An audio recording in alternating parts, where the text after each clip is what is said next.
አንቺ ሩታም አልፈልግም ስትለው እኔም አልፈልግም ስል አንቺ ጋር መጣ የሆነ አለች እሷ የትም አትሄድም። አንቺ ባጣቆይኝ ነሽ እንዴ? ነስጥልኝ ወደ ዩቲዩብ ቻናል የቤተሰቦች ሰላማችሁ በያላችሁበት የዓለም ዳርቻ ይብዛልኝ። ከኔ ጋር ሁሉ ሰላም ሁሉ መልካም ነው። እግዚአብሔር የተመሰገነ ይሁን። እንግዲህ ሰሞኑን ሩታን ልጇን ለመንጠቅ በተለያየ አቅጣጫ ቡዚና ዴቭ በጣም ሲያበሳጯት ነበር ቤቷ ድረስ በመሄድ የድርጊት ደግሞ ከአብርሃም የመጣ እንደሆነ የማይካድ ሀቅ ነው።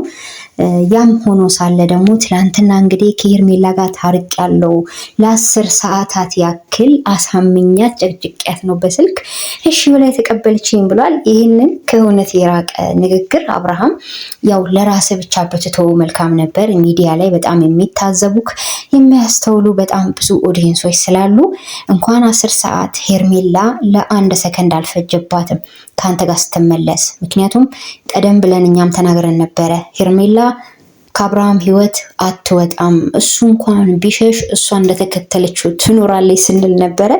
የሆነውም እንደዛ ነው። ሄርሜላ በነገራችን ላይ በራሷ አቋም ያላት ሴት አይደለችም። ይህንን ማየት የምትችሉት በትላንትና ወዲያ በተለቀቀው ቪዲዮ ላይ ካንተ ህይወት ርቄ መኖርን እንዴት እንደሆነ አሳይ ካለው ቆርጫለሁ፣ ካንተ ጋር ለመለያየት ወስኛለሁ ብለው ነበረ። ያንን ሰዓታት አልሞሉም ስትሽረው ማለት ነው። ስለዚህ ሄርሜላን አንተ 10 ሰዓት ሙሉ ለማሳመን የምትደክምበት ምንም ነገር አልተፈጠረምም። ምንም የተፈጠረም ነገር የለም። ጉዳዩ ወዲያውኑ ተነጋግራችሁ እሺ ተባባላችሁት። ይሄ ደግሞ እኛ ግዴታ ለኛ መዋሸት አለበት ብዬ አላስብም። እሱ እኛን የሚከብደን ወይም ደግሞ አንተ 10 ሰዓት 20 ሰዓት ስላወራሃት ይገርማል ሄርሜላን ለማሳመን ብዙ ደክሟል ምናምን ብለን ለሳብ ቫልዩ እንድንሰጣት አስበ ከሆነ ሞኛቱን አብረሽ ማለት ነው። ብሰል እስቲ ትንሽም ቢሆን ብሰል። ሁሌ ጥሬ መሆን ጥሩ አይደለምና ሩታን እንዲሁም ደግሞ ፍቅርን መጥራት ደግሞ በጣም አስገርሞኛል። ሚዲያው ላይ ያው መመለሳችሁን እኮ ሩታንም ሆነች ፍቅር ማየታችሁ አይቀርም። ፍቅር ግን በአንተ ህይወት ውስጥ ይህን ያክል ሰርጎ ገብ ሆና አድክማ ወይም ደግሞ አንተን ፈላጊ ሆና የተንከራተተች ሴት ሆና እኛ አላየናትም። አሁን ፍቅር በቅርብ የመጣችሁ ደግሞ ያንተን ተግባር እንዲሁም የሄርሜላን ስራ ራሳችሁ ላይ ደርሶ ስታዩት የሚሰማችሁን ፊሊንግ ወይም ማስተዋላችሁ እንዲመለስ ከማሰብ ያደረጉት ነገር ነው። ይሄ ግልጽ ነው። ምንም የከፋ ቪዲዮ አልሰሩም ሁለቱም። ስለዚህ ፍቅርም ቢሆን በአንተ ህይወት ውስጥ ስትመጣ ይሄን ያክል አንተን አሰቃይታ አፍቅረኝ ብላ ተከትላ እንደ ሄርሜላ ያበደች ሴት አይደለችም። ስለዚህ ሁለቱንም ጠርቶ በዚህ ልክ ይውልኝ በቃ ታርቀናል ምናምን እያሉ አክቲንግ ማሳየቱ ይሄ ሞኝ ስራ ነው። ከዚህ በኋላ እውነት አንተ ከሩታ ህይወት ውስጥ መውጣት ፍላጎት ካለ ሩታ የደረሰችበት አትድረስና እንይህኛ። እኔ እኮ አንዳንዴ ሩታ ለምን እንደምትደርስበት እላለሁ እንጂ ብዙ ጊዜ በጣም በተደጋጋሚ ሩታን በተዘዋዋሪ የፈልጉ የሚያገኛት እሱ ነው። ልብ ብላችሁ ቪዲዮዎቹን ካያችሁ ማለት ነው ቤተሰቦቼ። ስለዚህ ትናንትና በተፈጠረው ቪዲዮ ላይ ሄርሜላም እንግዲህ በኮንፊደንስ ነበር የጠበቀቻቸው ሩታን ማለት ነው። ይሄ ምንም ኮንፊደንስ የሚሰጥ ህይወት አይደለም። ይሄ ህይወት የተጀመረው በዝሙት ነው። እውነት ለመናገር የሰው ባል በማማገጥ ነው ሄርሜላ።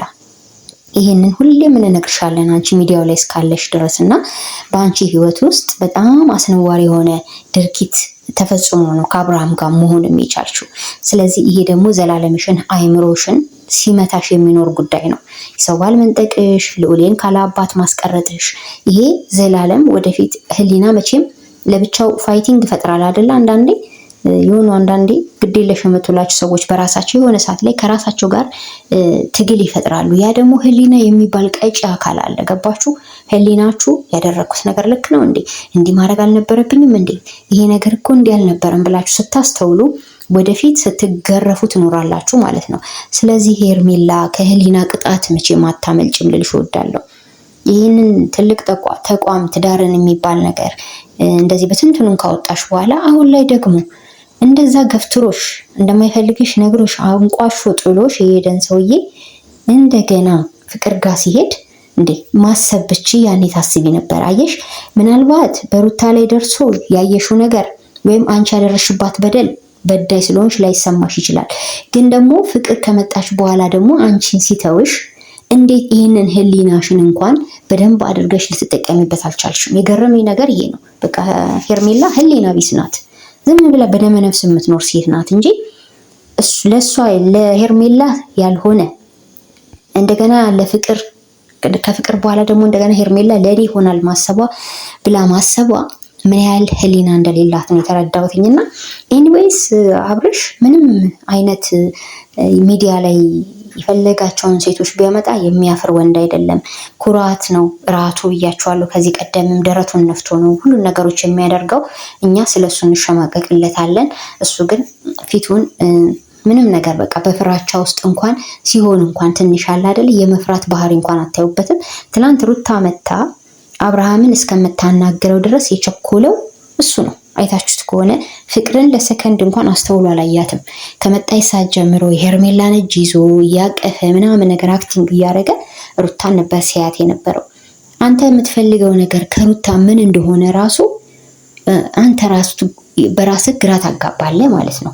አንተ ራሱ እንደ ማንኛውም ሰው ሚዲያ ላይ እኮ ልታያችሁ ትችላለች። መጥራቱ ለምን አስፈለገ?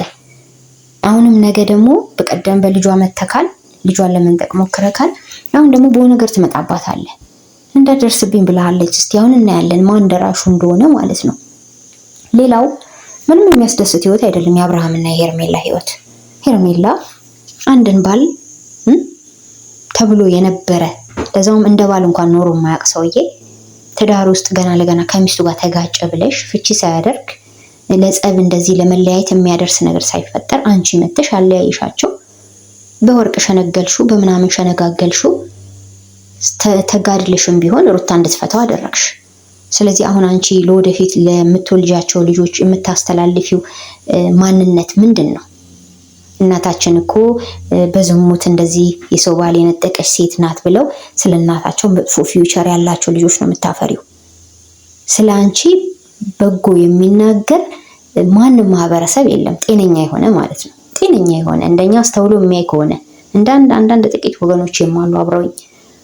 አብዛኞቻችሁ ገጽታ ናችሁ ወገኖቼ፣ አርቲፊሻል ሰዎች ናችሁ። አርቲፊሻል ጸጉር ስለተቀጠለ፣ አርቲፊሻል ነገር ስለተለበሰ፣ አርቲፊሻል ማንነት ስለተለጣጠፈ ወይም ደግሞ ያ ሰው ገጽታው ብቻ ስላማረ ያ ሰው ጤነኛ ስብዕና አለው ማለት አይደለም። የሄርሜላ ከውጭዋ ገጽታ ይልቅ ውስጧ በጣም የቆሸሸች ሴት ናት። ይቅርታ አድርጉልኝና ይሄን የምለው ደግሞ ሁሌም የማልፋታው ጉዳይ ምን እንደሆነ በእኔ በኩል ታውቃላችሁ። ሩታ ህይወት ውስጥ ገብታ ባሏን የነጠቀቻት ጊዜ ያን ያማገጠችው ጊዜ ነው የበቃች ማለት ነው። ስለዚህ እኔ ለሄርሜላ መቼም ሪስፔክት ሊኖረኝ አይችልም። መቼም ከእንደዚህ አይነቷ ሴት ጋራ በተልካሻ ሁኔታ ተባባሪ ሆኜ ስሜም በዚህ መልኩ አይምሮዬም እንዲወቅሰኝ አልፈልግም። ሩቅ አትሂዱ። ከአይምሮዬ ጋር ነው ብዙ ጊዜ የምነጋገረው። ትክክል የሆነ ነገር ትክክል ነው እንላለን። እናም ደግሞ በጣም የሚመች እህትና ወንድም አጋጥሟታል ሄርሜላ። በነገራችን ላይ ቺት ማድረግ ኖርማል እንደሆነ የተቀበሉ ቤተሰቦች ናቸው የአብርሃም ቤተሰቦች። የሚደንቀው ነገር ማለት ነው እቺ ሄርሜላ የተባለች ሴት እኮ በአብርሃም በትዳር ህይወት ውስጥ መታ ነው ያለያየችውና ወደ እሷ የሳበችው። ስለዚህ እንዴት ነው ወደፊት እቺ ሴት ለሱ ሚስት መሆን የሚገባት ብለው እንኳን ለሰከንድ ሽርፍራፊ አላሰቡም።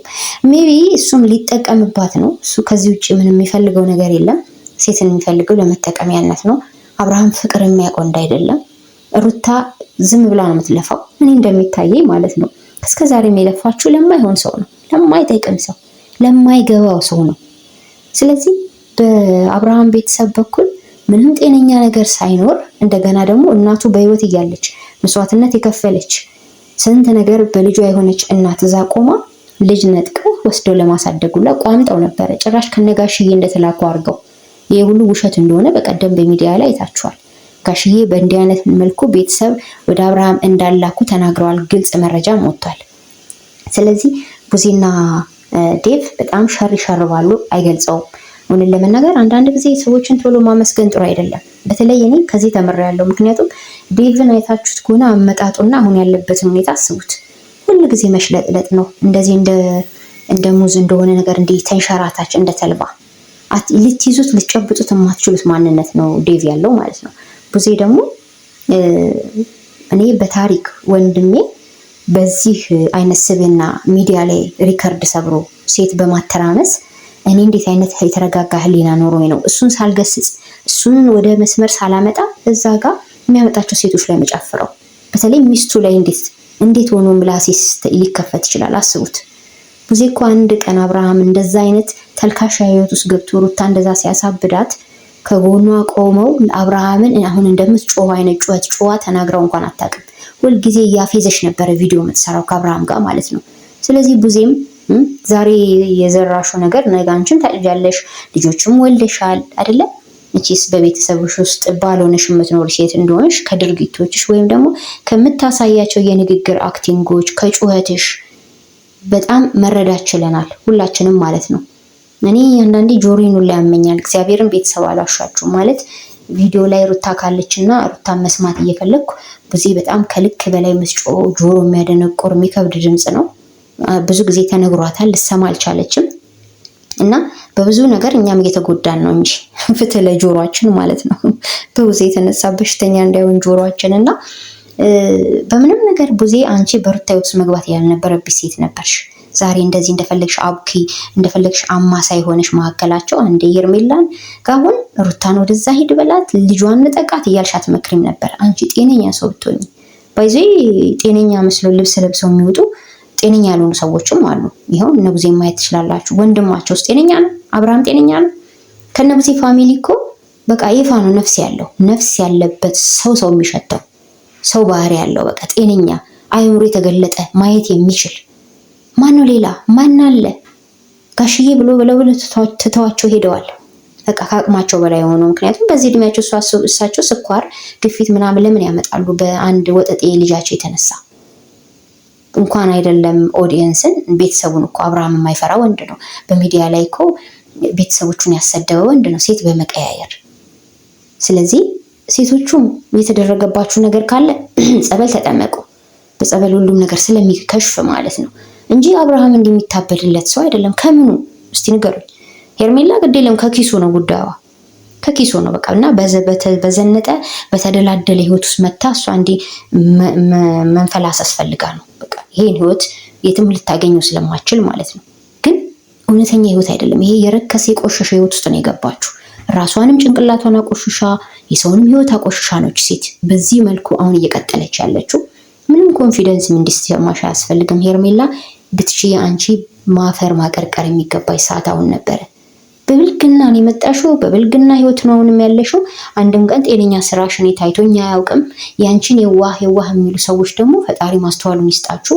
የዋህ ሴት እኮ ለእርጉዝ ሴት ታስባለች። የዋህ ሴት እኮ ባለትዳር ቤት ገብታ ባልና ሚስት አታፋታም፣ አታለያይም። ልጅ ከአባቱ እንዲለያይ አድርጋ የሰው ባል ቀምታ ባሌ ይሆን አትልም። ምን ሂሳብ እንደምትሰሉት አንዳንድ ወገኖቼ እኔ እውነት ታሳዝኑኛላችሁ። በቃ አስተሳሰባችሁን የሚያሳዝነኝ ነግ በራሳችሁ ህይወት ላይ እንደዚህ አይነቱን ነገር በቀጥታ ታንጸባርቃላችሁ። ይሄ ደግሞ ህይወት የሄርሜላ ህይወት እመኑኝ ቀጣይ አይደለም። ውልቅልቅ ብሎ ህይወቷን ተጫውቶባት ነው ሚጥላት። ይህንን ደግሞ ቆመን ለማየት ያብቃል። እሱ ገና ብዙ ሺህ ሴት በህይወት ይመጣል። አንድ አይደለም 7 ነው አሁን የደረሰው አይደለ? ከ7 በላይ ገና ይመጣሉ። ምንም ነገር ቢፈጠር ሄርሜላ ነይ ሲሏት የምትመጣ ሂጂ ሲሏት የምትሄድ ሴት ስለሆነች አብርሃም ምንም ሰዓት ላይ እንደፈለገ ቢያረጋት እንደምትመለስ ስለሚረዳ ነው። ፍቅር ከእጁ ስታመልጥ አንድ ቀን ውሎ አዳደረ ወደ ሄርሜላ ሲመለስ። ስለዚህ በምን ሞራሉ ነው በጣም ደስ እንዳለው ብዙ መስዋዕትነት የከፈልኩበት ብሎ ያስመጣውን ሜን ፖይንት ንገሩኝ። የቱ ጋ ነው መስዋዕትነት የከፈለው አብርሃም? እውነቱን እንነጋገር እስቲ። የቱ ጋ ነው አብርሃም መስዋዕትነት የከፈለው? ሄርሜላ የቱ ጋ አስቸግረው? ይሄ እውነት ከእውነት የራቀ ነው። አንዳንዴ ያየነውን ነገር አትካዱን ማለት ነው።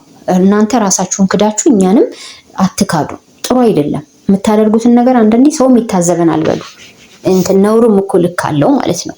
ስለዚህ ቤተሰብ እየተደረገ ያለው ነገር ያው እሱ አንደኛ ነሩታና ፍቅርን እንደ ሄርሜላን እንደ መበቀያ ወይም ደግሞ እሷን እንደ ማስቀኛ ነው ሆኖ እየተጠቀመባት ያለው። ምንም አይነት ሪስፔክትን ፍቅርም ለእሷ እንደሌለው እናውቃለን። ስለዚህ አሁን ለጊዜው ማንም ሴት አጠገቡ ስለሌለች ሄርሜላ ግን እንደ ከብት ነይ ስትባል ወደዛ ሂጅ ስትባል የምትሄድ አይነት ሴት ስለሆነች ለዛ ነው ምርጫ ያረጋት ልላችሁ ፈልጌ ነው። ሩታዬ መጨረሻ ላይ ተናገረሽ የሄድሽውን ነገር ተግባራዊ አድርገሽ እንድናይ እንፈልጋለን። በተለይ እኛ የአንቺ ወዳጆች ከአንቺ ጎን የቆምንበትን ዋናውን ነጥብ አንቺም ታውቂዋለሽ ብለን እናስባለን። በጨዋነትሽ ነው እስካሁን ድረስ ለአመታት ልጅሽን ብቻሽን ሆነሽ የተወላገደ ባልሽን ወደ ራስሽ መልሰሽ ትዳሩን ልታቃኝ የሞከርሽ ጠንካራ ሴት ነሽ። ለዛውም ማግጦብሽ ማለት ነው። ይህንን ያህል መስዋዕትነት የምትከፍል ሴት የለችም። አንቺ ግን ከልክ ያለፈ መስዋዕትነት ስትከፊ ይኖርሻል። እኔ በራሴ በኩል ይበቃሻል እህቴ ነው የምለው። እናንተ ኦዲየንሶች ዩቲዩበሮች ደግሞ ምከሯት አሉ። በጣም ምርጥ ምርጥ ምክር የሚሰጡ ወንድሞቻችን እና ምከሯት ከዚህ በኋላ ወደ ራሷ እንድታይ። አብርሃም ቢቀርም አይጎዳትም፣ ቢመጣም አይጠቅማትም። እውነት ለመናገር ቤተሰብና ከእንዲህ አይነት ሰው እንዲያውም መራቅ ነው የሚሻለው። ምክንያቱም ሰላም የሚገኝበት ቦታ ነው መገኘት ያለባት እቺ ሴት። በምን ሞራል ነው ከእንደዚህ አይነት ህይወት ውስጥ የምትጨማለቀው ገብታ? ስለዚህ መጨረሻቸውን እነሱን የምናየው ነው የሚሆነው። የማያዘልቅ ነገር ግልጽ ነው። ምንም የሚያስኬድ ነገር የለውም። ሄርሜላም በደንብ ተቀጣ ትወጣበታለች። አልተማረችም አይደለ ከመጀመሪያ ጥፋቷ። አሁን በደንብ ተቀጣበት ትወጣለች። በአብርሃም ህይወት ውስጥ እሷ መግባቷ እንጦሮጦስ እንደገባች ትቁጠረው። ሩታም እኛ ተናግረናል። ከዚህ በኋላ በአብርሃም ህይወት ውስጥ አትግቢ። አብርሃም ላንቺ የሚመጥን ሰው አይደለም። አንቺ በጣም ማስተዋል ያለሽ ጨዋ ሴት ነሽ። ብዙ መስዋዕትነት ላይ ከፈልሽ፣ መልካም እናት ነሽ። ለእሱ አትገቢም እያልናት ነው ደጋግመን ስንነግራት የነበረው። ይሄንን የምንናገረው ደግሞ በሰው ህይወት ገብተን መፈትፈት ስላለብን ሳይሆን በሚዲያ ላይ በሚለቀቅልን ቪዲዮ ልክና ልክ ስለሆነ ማለት ነው። ስለዚህ ፈጣሪ እንግዲህ ለሩታ መጨረሻዋን ያሳምርላት ነው የምለው። መገፋቷን አይቶ ፈጣሪ የተሻለ ነገር ይሰጣት ዘንድ እኔ ልባዊ ምኞቴ ነው። ስለነበረን ቆይታ ክብረት ይስጥልኝ ቤተሰብ። በተናገርኩት ቪዲዮዎች ላይ ሀሳባችሁን በኮሜንት ብታስቀምጡልኝ ደስ ይለኛል። ሰላማችሁ ይብዛ። ላይክ፣ ሼር፣ ሰብስክራይብ ማድረግ አትርሱ። ወዳችኋለሁ። ባይ ባይ።